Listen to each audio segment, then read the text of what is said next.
Les rues d'Asson ont résonné au son des fêtes médiévales ce week-end. François Buisson et Christian Bestard n'ont pas endossé leur armure de proches chevaliers, mais ils sont allés à la rencontre des amateurs du Moyen-Âge festif. Un retour à l'époque des Templiers pour ce jeune avec ce homme médiéval.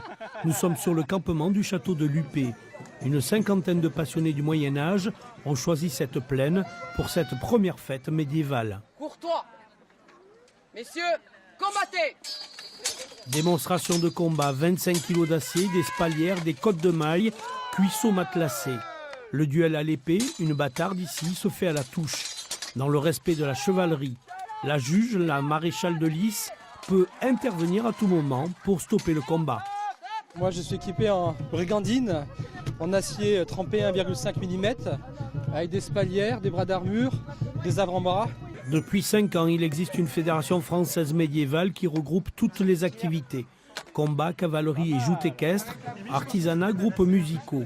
Chaque fête médiévale met en valeur un château local, 2 jours plongés dans la vie du Moyen-Âge, un art de vivre pour certains. J'ai toujours adoré l'histoire et ma fille est élevée dans les valeurs de la chevalerie. Voilà, c'est-à-dire le respect sur toutes ses aînés, chose qu'on n'a plus maintenant. Et ça par contre c'est ce qu'on devrait faire, revenir vraiment au Moyen-Âge pour que les gens ne voient plus ce que c'est de vivre tout le temps connecté. Sorciers et sorcières, viennent ici célébrer le bien étrange fête! Début juin, une soixantaine de combattants se retrouveront pour un tournoi médiéval au château de Belloc, une première pour cette forteresse béarnaise du XIIIe siècle.